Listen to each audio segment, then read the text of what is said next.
El agua es negra y no se mueve, y él tampoco.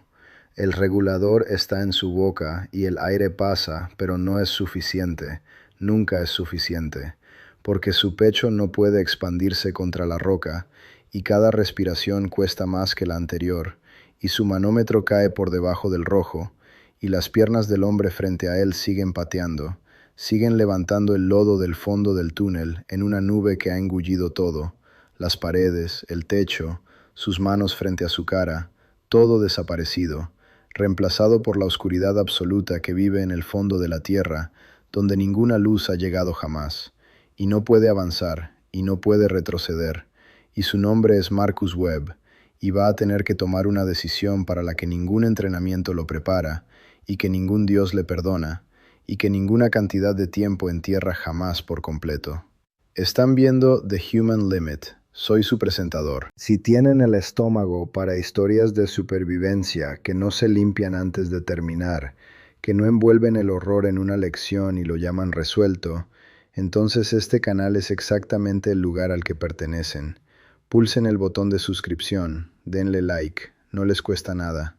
Ahora déjenme contarles lo que ocurrió dentro de la cueva. El buceo en cuevas existe en la intersección de dos de las actividades más peligrosas que un ser humano puede emprender voluntariamente. El buceo en aguas abiertas tiene su propio catálogo de formas de morir: narcosis por nitrógeno, toxicidad por oxígeno, enfermedad de descompresión, fallo del equipo, desorientación, profundidad. Pero el buceo en cuevas añade algo que el agua abierta no puede replicar: añade el techo. El hecho absoluto y geológico de que sobre ustedes, en cada dirección, hay roca, y la superficie no es accesible, y si algo sale mal no pueden simplemente ascender. No pueden apuntar su cuerpo hacia arriba y dejar que la física resuelva el problema. Están dentro de la tierra, dentro de un pasaje inundado que no fue diseñado pensando en su supervivencia, y la única salida es por donde entraron, y a veces por donde entraron ya no está disponible para ustedes. Las estadísticas no son ambiguas. El buceo en cuevas mata a buceadores experimentados a una tasa que debería disuadir a casi todos los que las leen. La mayoría de las muertes involucra a personas que tenían una experiencia significativa en aguas abiertas. No eran principiantes, eran personas que entendían el agua, que habían acumulado cientos de horas bajo el agua, que sabían gestionar su equipo y leer sus manómetros y mantener la calma bajo presión. Y la cueva los mató de todos modos. Porque a la cueva no le importa su titulación, no le importa su experiencia, ni la calidad de su equipo, ni la profundidad de su amor por las personas que los esperan en la superficie. Es roca y agua y oscuridad, y lo ha sido durante millones de años, y ustedes son un visitante temporal con una cantidad finita de aire y sin ningún derecho natural a estar allí. Marcus Webb sabía todo eso. Llevaba 11 años buceando en cuevas cuando ocurrió. Sus dos compañeros ese día, Joel Ferris y Daniel Carrow, eran igualmente experimentados. No eran buscadores de adrenalina, eran buceadores técnicos con certificaciones que representan miles de horas de estudio y práctica. Habían planificado esta inmersión con la atención metódica que los buceadores de cuevas experimentados aportan a cada entrada. Comprobar redundancias, marcar su línea, calcular el consumo de gas en función de la profundidad de penetración prevista, incorporar cada margen de seguridad que se supone que los mantiene con vida cuando algo sale mal. La cueva en la que entraron estaba situada en una región de topografía kárstica, donde la roca caliza se ha estado disolviendo durante tanto tiempo que el suelo está plagado de pasajes, galerías, cámaras y conexiones que ningún mapa completo ha podido capturar jamás. La entrada era conocida. Los primeros cientos de metros habían sido buceados antes, documentados, familiares. Los pasajes más allá de esa sección documentada no eran conocidos. Esa era exactamente la razón por la que estaban allí. Llevaban equipo de levantamiento topográfico, empujaban el límite de la sección explorada más adentro en la roca, moviéndose hacia el lugar en el mapa donde la información se agota y el espacio en blanco comienza. Hay una atracción hacia esa frontera que es casi imposible de explicar a alguien que nunca la ha sentido. Los buceadores de cuevas la sienten al final de la línea tendida, en el punto donde el pasaje marcado se convierte en roca no marcada y lo conocido se convierte en desconocido, y todo lo que hay delante es genuinamente no visto por ningún ser humano que haya vivido jamás. Marcus Webb escribió sobre este sentimiento en las notas que mantuvo después del incidente, notas que describió como su intento de colocar la experiencia en algún lugar fuera de sí mismo, porque cargarla completamente en su interior ya no era sostenible. Escribió: «Hay una calidad de silencio en un pasaje de cueva inexplorado que no existe en ningún otro lugar. Cada cueva que ha sido buceada antes lleva los residuos de las personas que han estado en ella. Sus burbujas dejaron depósitos minerales. Sus aletas perturbaron sedimentos. Pero un pasaje inexplorado nunca ha contenido un sonido humano. Cuando entras en él y tu regulador libera su primera exhalación y las burbujas suben y golpean el techo, eres el primero. Ese sonido nunca ha ocurrido en ese lugar, y el silencio que lo recibe es antiguo e indiferente y no te da la bienvenida. Simplemente continúa, como si tu presencia fuera una interrupción demasiado breve para merecer ser reconocida». Llevaban aproximadamente 90 minutos en el agua cuando superaron la sección documentada y entraron en el pasaje inexplorado. La temperatura del agua había bajado, suficientemente fría para comenzar a extraer calor de un cuerpo desprotegido, suficientemente fría para ralentizar la motricidad fina, suficientemente fría para ser un factor en cualquier cálculo sobre cuánto tiempo les quedaba. El pasaje que seguían se estrechaba y se ensanchaba, bajaba y subía, rotaba en ángulos que no tenían ningún sentido intuitivo porque fueron formados por el agua moviéndose a través de roca soluble a lo largo del tiempo geológico, no por ningún proceso que respete la geometría humana. Marcus era el último buceador en la fila. Daniel Caro iba en cabeza, tirando del carrete de levantamiento, tendiendo la nueva línea guía. Joel Ferris estaba en el medio. Marcus era el tercero, documentando con una cámara, sirviendo como ancla trasera del equipo. Escribió sobre el momento en que el pasaje cambió, en tiempo presente, aunque lo estaba registrando años después, porque eso es lo que el trauma hace con el tiempo. Elimina la distancia entre el que recuerda y lo recordado. Escribió: «El pasaje se estrecha, veo las aletas de Joel frente a mí, y la nube que su movimiento levanta del fondo. El lodo aquí es tan fino que se ha asentado en capas tan delgadas como papel, y cualquier cosa que se mueva a través de él lo desplaza hacia la columna de agua donde flota como humo. Estoy observando cómo mi visibilidad se reduce con cada palada. Estoy pensando que quizás necesitemos cancelar la inmersión pronto. No por el gas, sino por la visibilidad, porque cuando el lodo sube completamente navegas por tacto y por línea y por la supresión completa de cada instinto que dice: da media vuelta, regresa, sal de aquí».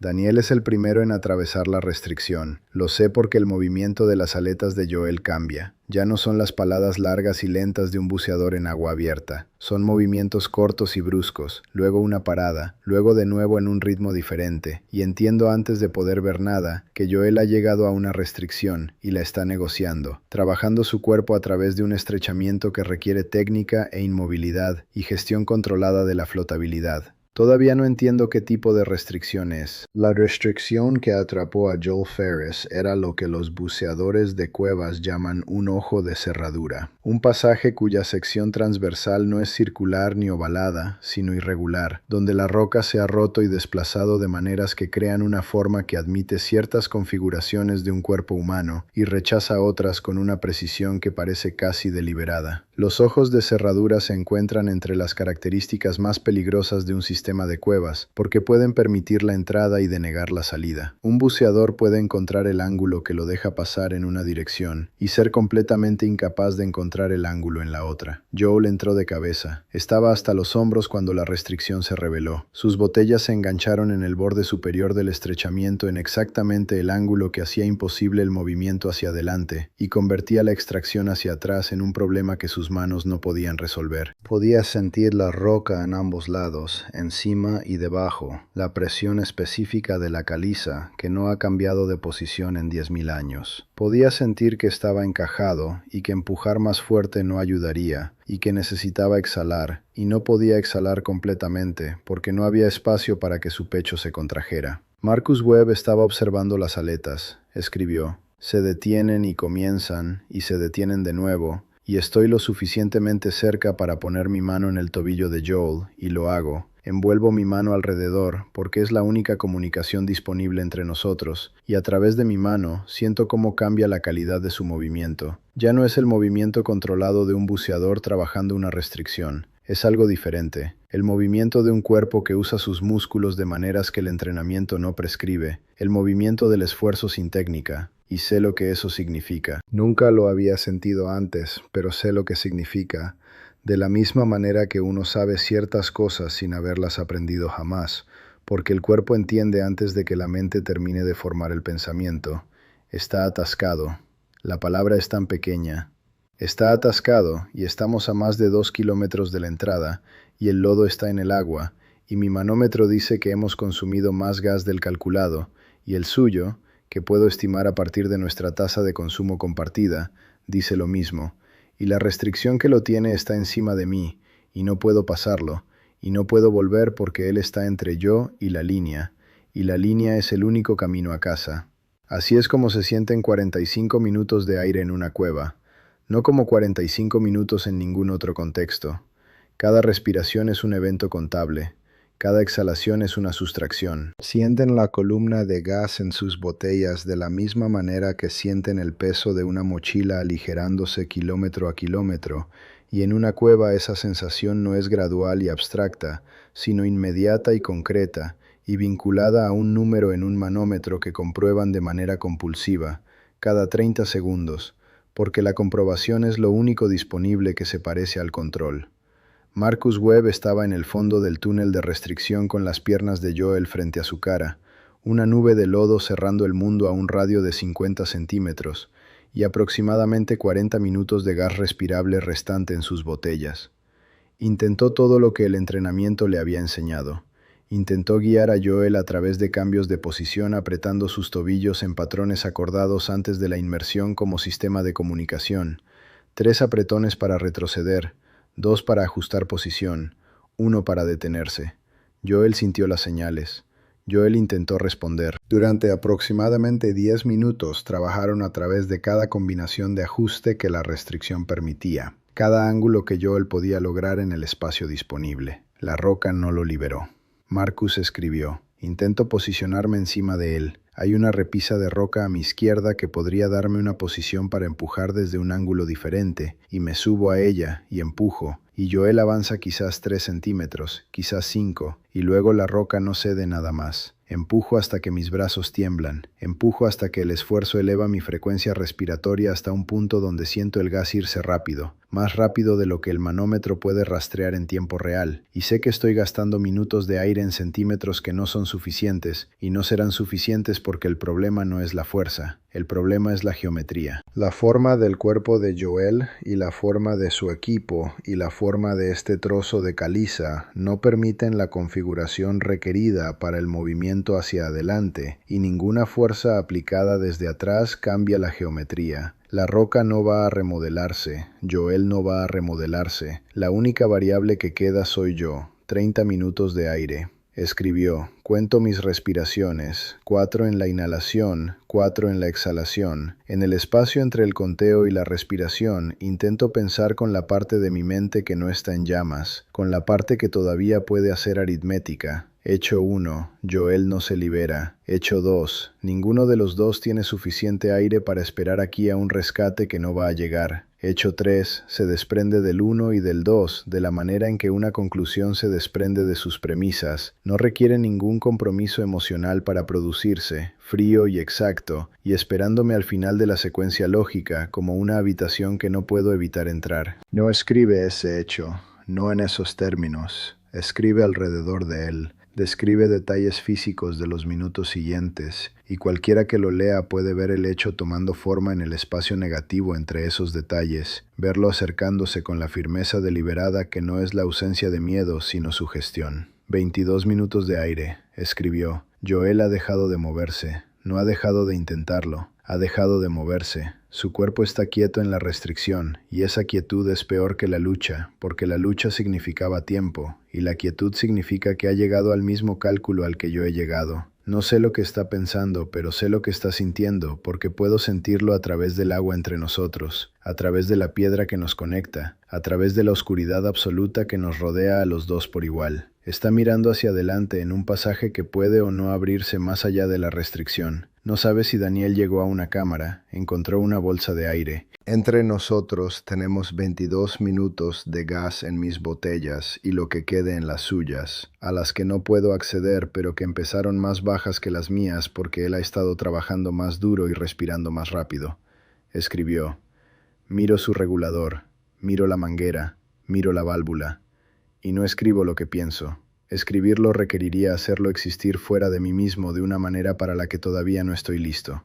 Los 30 segundos que paso sin escribirlo son los últimos 30 segundos en los que la decisión es teórica, en los que existe solo como una construcción lógica y no como una acción que estoy a punto de tomar. 15 minutos de aire. Escribió.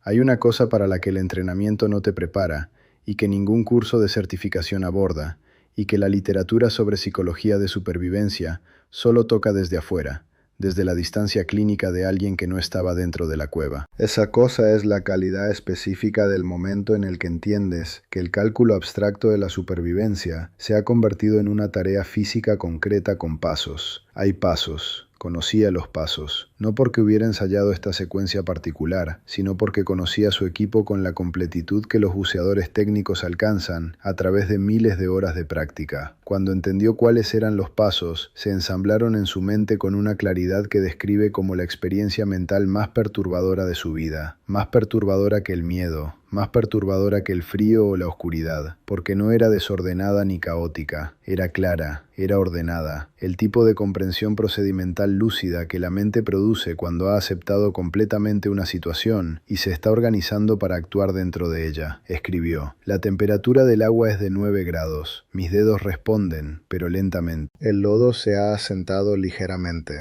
La visibilidad es quizás de 60 centímetros, quizás menos. El regulador de Joel está en su lado derecho, segunda etapa, conectado al reductor primario de su botella derecha. Acceder a él me obliga a moverme a su lado derecho, lo que requiere un reposicionamiento en un espacio que no ofrece un reposicionamiento cómodo, lo que me obliga a resolver un problema físico antes de poder comenzar la secuencia. Paso aproximadamente 90 segundos resolviendo el problema físico. No pienso en para qué lo estoy resolviendo. Pienso en la geometría del espacio y la posición de mi cuerpo y la secuencia de movimientos necesaria. Así es como la mente maneja acciones que no puede permitirse contemplar completamente. Se concentra en el detalle físico inmediato y deja que el propósito mayor permanezca en la visión periférica, reconocido pero no confrontado directamente. Me posiciono. Escribió, la válvula está ahí, la segunda etapa está ahí, mi mano está sobre ella. Y durante los siguientes 4 minutos, tan precisamente como puedo reconstruir el tiempo, no me muevo.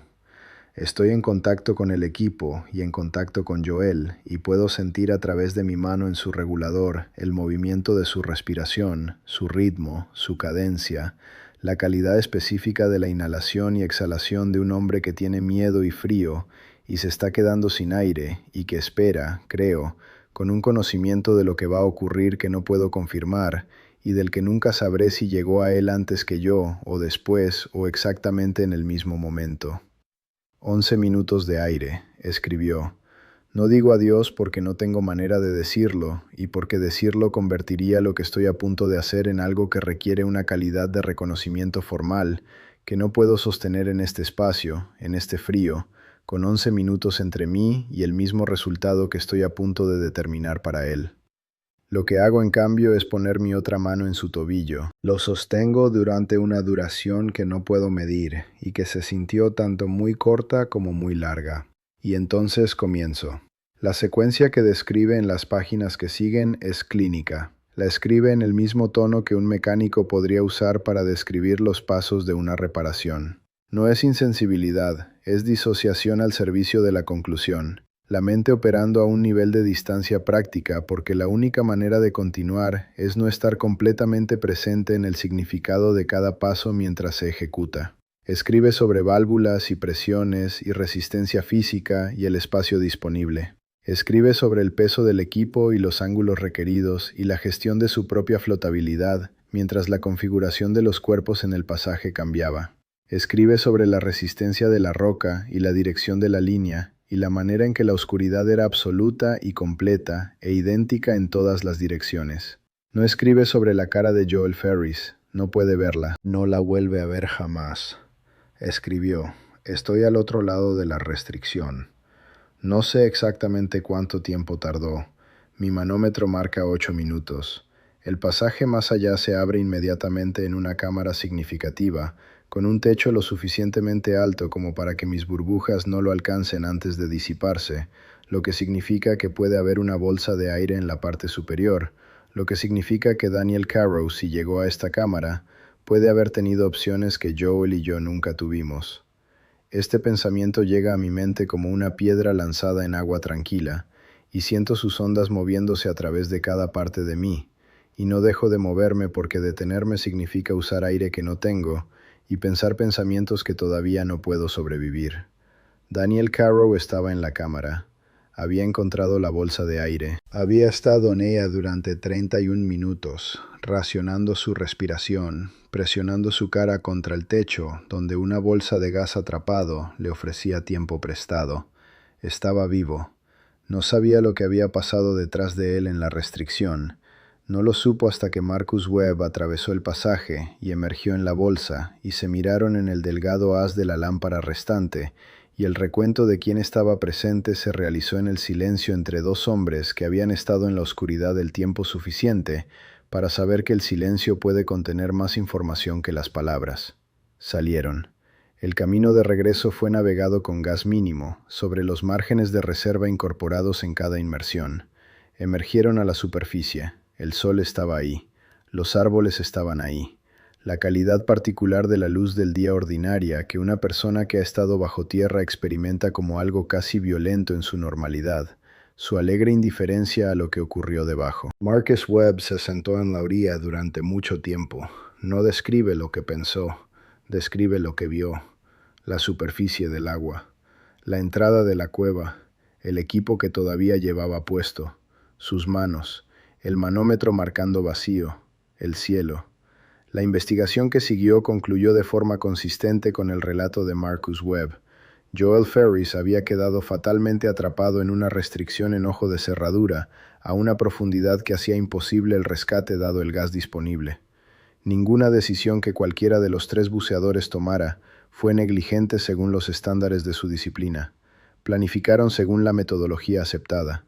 Llevaron el equipo prescrito.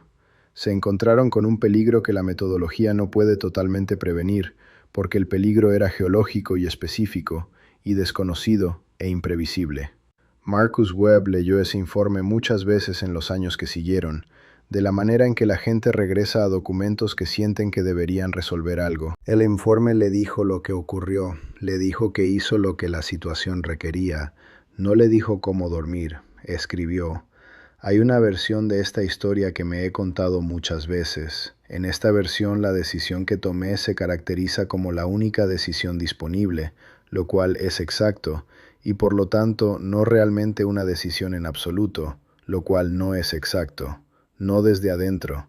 Desde adentro, una decisión que es la única opción disponible sigue siendo una decisión.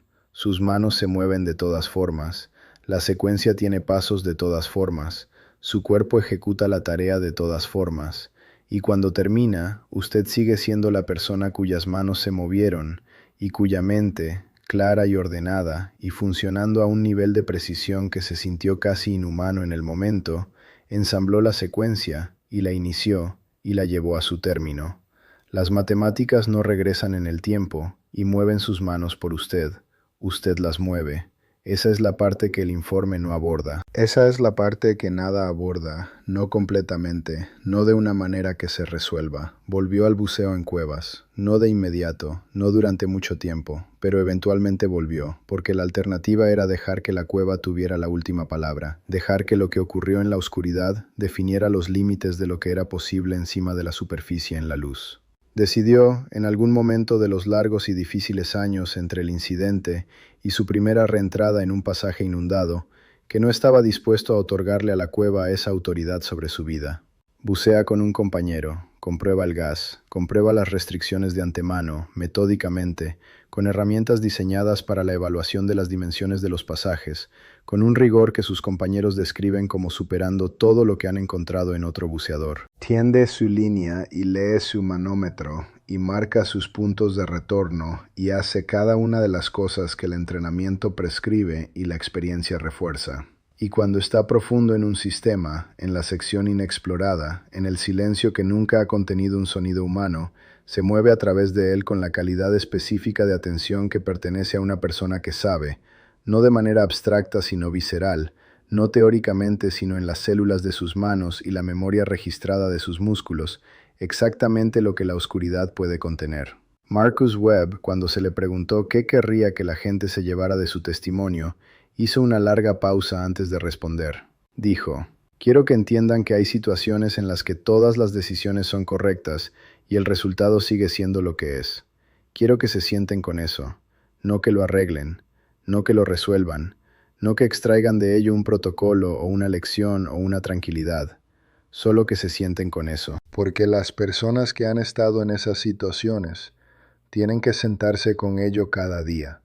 Y lo menos que el resto del mundo puede hacer es sentarse con ello durante el tiempo que dura una historia. Eso es The Human Limit. Gracias por vernos. Si esta historia los alcanzó, si hizo lo que se supone que deben hacer historias como esta, suscríbanse al canal, dejen un comentario, díganme qué habrían hecho en la oscuridad, en el frío, con 8 minutos en el manómetro y la respuesta ya ensamblada entre sus manos. Leo cada comentario. Volveré con otra historia desde el lugar donde los seres humanos descubren quiénes son, cuando todo lo demás ha sido eliminado. El agua sigue siendo negra, sigue sin moverse, nunca se ha movido por nada, y es exactamente por eso que seguimos entrando.